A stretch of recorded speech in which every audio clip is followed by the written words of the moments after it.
आप जैसे, मैं आपके लिए 4 पंक्तियाँ कहना चाहता हूँ। मेरा नाम मुकुल महान है, अकेला महान हूँ इस समय देश में। वो तो पद्म भूषण गोपाल दास नीरज जी मुझे महान तखल्लुस दे गए, उपनाम दे गए, तो मैं उसे प्रसाद समझ करके अपने नाम के साथ लगाता हूँ। नीरज जी का प्रसाद है, वरना अपने आप को कौन महान लगाता है। आप जैसे लोग अब मिलते नहीं हैं, आप जैसे लोग अब मिलते नहीं हैं, इस महक के फूल अब खिलते नहीं हैं। आप चलकर आ गए हैं शुक्रिया, लोग तो भूकंप में हिलते नहीं हैं। तो ऐसे में मैडम अंचल जी आई हैं, मैं आपका बहुत हृदय से स्वागत करता हूँ। एक तो आप खुशमिजाज भी हैं और बहुत ध्यान से सुन रही हैं, ये एक बहुत अच्छी बात है। वरना सामने जो मुख्य अतिथि बैठते हैं ज़्यादातर सर वो जानने के चक्कर में रहते हैं। तो पता नहीं कि आप देखिए यहाँ जितने लोग सामने बैठे हैं इसमें कोई अंत तक नहीं जाएगा। आंचल जी तो हमेशा जब आती हैं तो कार्यक्रम के अंत तक ही रहती हैं, ये मैंने हमेशा देखा है। तो सब लोग अभी से 3 कवि बचे हैं, बाकी और कोई बचे नहीं, मतलब जिंदा हैं। हाँ, तो बस उनका काव्य पाठ होना है। निर्भीक जी के ओजस्वी और मार्मिक काव्य पाठ के बाद मैं चाहता हूँ कि आपके चेहरे पर मुस्कान आए। ज़िंदगी में हमेशा बदलाव आते ही रहते हैं। कल तक जितने भिखमंगे थे वे सब माला माल हो गए। प्रदीप जी, आपको नहीं कह रहा हूँ। कल तक जितने भिखमंगे थे वे सब माला माल हो गए। विक्रम बने घूमते थे जो सबके सब बेताल हो गए। और लड़के की शादी में ऐंठे 25 लाख दहेज नकद, और लड़की की शादी में बोले हम तो केजरीवाल हो गए। आदमी पर जब अपने पर आती है तब अगर जो ईमानदार रहता है वो असली में ईमानदार है। तो इसी तरह मैं इस मंच पर ईमानदारी से मैं अब एक दृश्य परिवर्तन करना चाहता हूँ। हमारे मंच पर आपने देखा कि आदमी भी बैठे हैं, युवा भी बैठे हैं, कवि भी बैठे हैं और नरकंकाल भी बैठे हैं। हमें ये समझ में आता है नरकंकाल हैं, सांस कैसे लेते हैं। अच्छा, देखने में भी ये कंकाले लगते हैं। इनकी जान निकल चुकी है पर ये किसी चमत्कार की वजह से जिंदा है। इनका वजन 17.5 किलो है।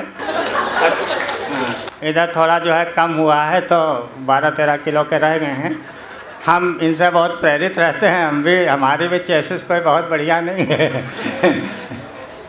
खैर, मैं यहाँ वंदना विषय जी के बगल में बैठा था तो आप लोग बहुत देर से सोच रहे होंगे कि सोनिया गांधी के बगल में खड़गे कहाँ से बैठे हैं। तो अभी उनका भी नंबर आएगा वंदना विषय जी का, लेकिन इस समय में वो कह रहे थे कि हमें बुला दो। तो हमने कहा कि अभी नरकंकाल जी कंकाल हैं, पहले पढ़ लें तो हो सकता है कि ठीक हो जाए। मतलब कंकाल से क्या आशा करना ज़िंदगी की। एक बार अच्छे से तालियां नरकंकाल जी के लिए। आज तो ये हिंदी के उपलक्ष्य में यहाँ सब इकट्ठा हैं। पिछले साल ये पर्यावरण दिवस था, हमारे घर आ गए मैडम, हमारे घर आ गए। हमने पत्नी से कहा कि इनके लिए जो है देखो कुछ सुबह 8 बजा था, हमने कहा कुछ नाश्ते वास्ते चक्कर में आए हैं, इनके लिए कोई नाश्ता बना दो। तो हाँ, पत्नी ने रवा का हलवा बनाया, एक प्लेट में रख करके नरकंकाल जी को लाई, खाने को दिया। नरकंकाल जी ने प्लेट उठाई, चम्मच उठाया, थोड़ा सा हलवा ज़मीन पे गिरा दिया। फिर प्लेट उठाई, चम्मच उठाया, थोड़ा सा हलवा ज़मीन पे गिरा दिया। तीसरी बार फिर प्लेट उठाई, चम्मच उठाया और ज़मीन पे गिराने वाले थे कि मेरी पत्नी ने कहा कि आप क्या कर रहे हैं, इतनी मेहनत से हलवा बनाया है, खाने को दिया, आप ज़मीन पे गिरा रहे हैं। तो बोले भाभी जी इसमें एक चींटी चल रही है, मैं उसे हटा रहा हूँ। तो मेरी पत्नी ने जो कहा उस पर तालियां बजाई। ये बोले इसमें एक चींटी चल रही, मैं उसे हटा रहा हूँ। तो हाँ, पत्नी ने कहा चींटी हलवे पर नहीं, आपके चश्मे के फ्रेम पे चल रही है। तो इस तरह से छोटे छोटे चीज़ें देखते हैं और अच्छे से कविता बनाते हैं। जोरदार तालियों से उनका स्वागत किया जाए। मधुप नरकंकाल। आदरणीय हिंदी के विभागाध्यक्ष जायसवाल सर को मैं अंधाधुंध प्रणाम करता हूँ, और जितने भी प्रोफेसर्स बैठे हुए सबको मूसलाधार, कवियों को धुआंधार, आप सबको चैला फाड़ प्रणाम करता हूँ। संचालक को कुछ कह नहीं सकता। इनको देख के लगता है कि भारत में भी निग्रो पाए जाते हैं। अगर ये कहा जाए तो ये लखनऊ के ब्लैक डायमंड हैं। जोरदार तालियां हो जाए। हमारे घर की बात बता रहे थे, ऐसा कुछ नहीं है। बहुत आप महान हो, हम महापुरुष हैं। आप ट्रंप हो तो हम भी जॉर्ज बुश हैं। और चलिए थोड़ा सा हलन चलन बंद कर दीजिए। सबको प्रणाम करता हूँ, बहुत नमन है। और हिंदी माँ कहाँ गए थे सर? चलिए हमने आपको प्रणाम कर लिया है। काफ़ी देर से आप लोग कविताओं का रसास्वादन कर रहे हैं। हिंदी माँ की हम सब लोग सेवा कर रहे हैं। 4 पंक्तियाँ पहले जिस कार्यक्रम के लिए हम वो आए हैं उसके लिए। और एक बात मैं निवेदन करना चाहता हूँ, हिंदी के लिए इतना शोर शराबा मचाने की ज़रूरत नहीं है। हर जगह यही कहा जाता है हिंदी राजभाषा, मातृभाषा, राष्ट्रभाषा। हम कहते हैं हिंदी विश्व भाषा।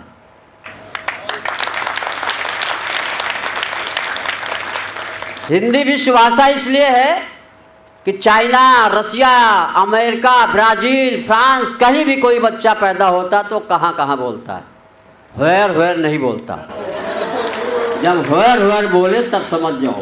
और एक बात, हिंदी और अंग्रेजी में एक कल्चर ये है कि जब हम अंग्रेजी में किसी को प्रणाम करते हैं तो पहले टाइम देखते हैं। सुबह है तो गुड मॉर्निंग, दोपहर है तो गुड नून, शाम इवनिंग गुड नाइट।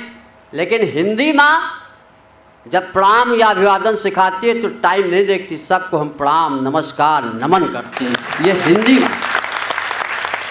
अंग्रेजी कोई भाषा थोड़े है, अंग्रेजी तो जानवरों की भाषा। हु हाउ तालियां बजनी चाहिए इस बात। 4 पंक्तियां हिंदी माँ के सम्मान में पढ़ता हूँ। भाई अभय निर्भीक जी, आपने मंच को बिल्कुल टांग दिया है। अब थोड़ा सा नीचे लाना पड़ेगा। अभय बहुत अच्छे कवि हैं, बहुत अच्छे। लेकिन 4 पंक्तियां पहले हिंदी माँ के लिए मैं पढ़ता हूँ कि यही जमी है, यही आसमां है, यही जमी है, यही आसमां है, हम बुलबुले हैं, ये बागबां है, इसके दूध का कर्ज अदा करो, हिंदी भाषा ही नहीं माँ है।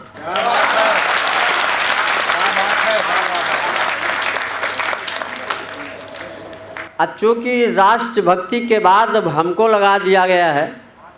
अब मुकुल भैया, ये वंदना कहाँ चली गई? इनको तो प्रणाम करना भूल ही गया था। वंदना को विशेष प्रणाम करता हूँ और गुप्त प्रणाम करता हूँ। नहीं, मानस में भी है, गुरु ही प्रणाम मन ही मन कीना। गुरु को जब भगवान राम ने मन में प्रणाम किया तो गुप्ता है। एक बार जोरदार तालियां इनके लिए हो जाए मातृ शक्ति के रूप में। अभय भैया जब जब मंच पे कविताएं पढ़ते हैं तो इनकी कविताएं राष्ट्रभक्ति हमारी रक्त वाहिनियों में समाहित हो जाती है। एक एक कोशिका में चली जाती है। कोशिका छोड़ो, माइटोकॉन्ड्रिया में घुस जाती है। अब ये बात अलग है कि ये शादीशुदा है तब भी निर्भीक लिख रहे हैं अपने आप को। अगर ये निर्भय लिखे, निश्चल लिखे तब तो ठीक है, ये अनमैरिड है। लेकिन शादीशुदा लोग अगर निर्भीक अपने आप को लिखते हैं तो ये बड़ा आश्चर्य है। एक बार ये लिख रहे थे मेवाड़ का इतिहास, इन्होंने लिखा बिछा दूंगा लाश पे लाश। पत्नी आई बोली शाबाश। घर में एक बिस्तर तक नहीं बिछा सकते, घर में एक बिस्तर तक नहीं बिछा सकते, लाश पे लाश बिछाओगे, बेलन उठाओगे तो पलंग के नीचे घुस जाओगे। लेकिन कोई मेरा मतलब ये नहीं है कि इनका उपहास करना है। बहुत अच्छे हैं और बहुत मैं प्रणाम करता हूँ, नमन करता हूँ। और इस समय अगर देश के वीर रस के कवियों की सूची बनाई जाए तो टॉप 10 में है भाई अभय निर्भीक जी। इनके लिए एक बार जोरदार तालियां हो जाए। अब इससे ज़्यादा चमचागिरी गुरु हमसे न करवाओ, जितना करना था कर दिया। बहुत अच्छा लग रहा है। कई कवियों ने प्यार मोहब्बत से शुरू किया, फिर बाद में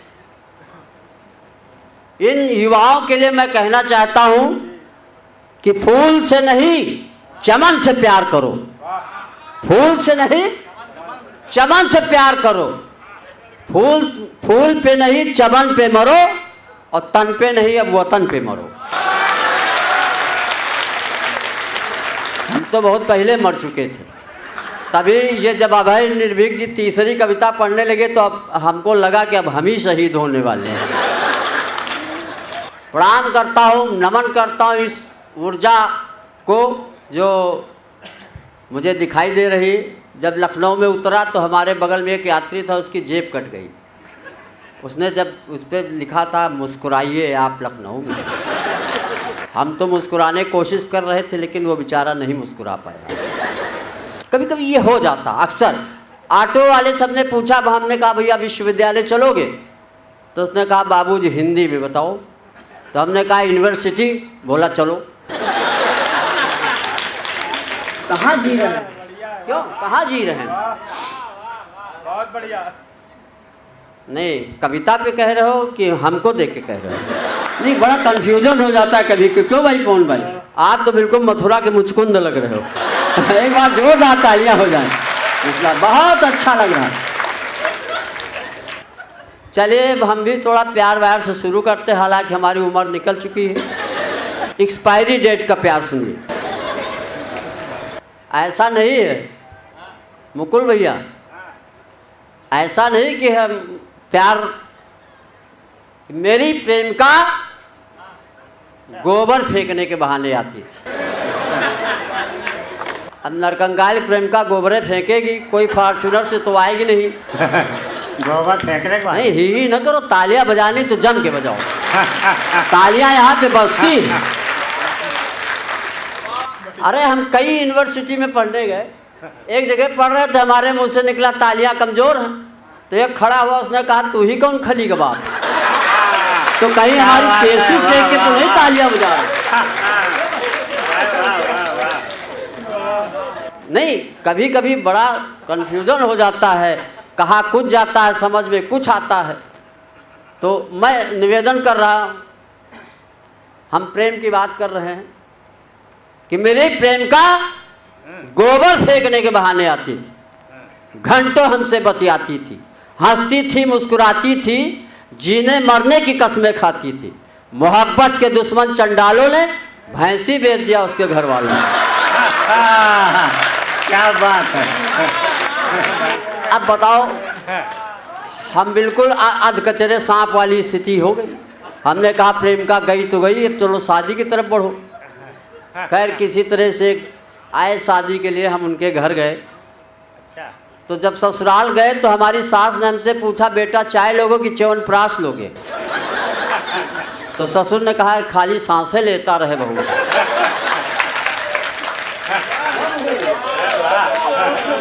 मुकुल भैया और वंदना जी ऐसा लग रहे हैं कि जैसे ताजमहल इमाम बाड़ा साथ साथ हो।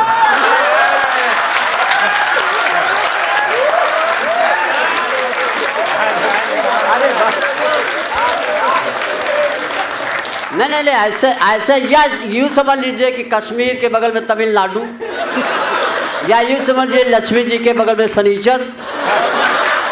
एक बार ये बहुत परेशान थे, जोशी के पास गए। तो जोशी ने कहा कि देखो टाइम है अपना अपना, हमको लग रहा तुम्हारे ऊपर शनि की 7:30 ढैया चल रही है। बोले हम खुदे हैं तो हमारे ऊपर क्या चलेगी।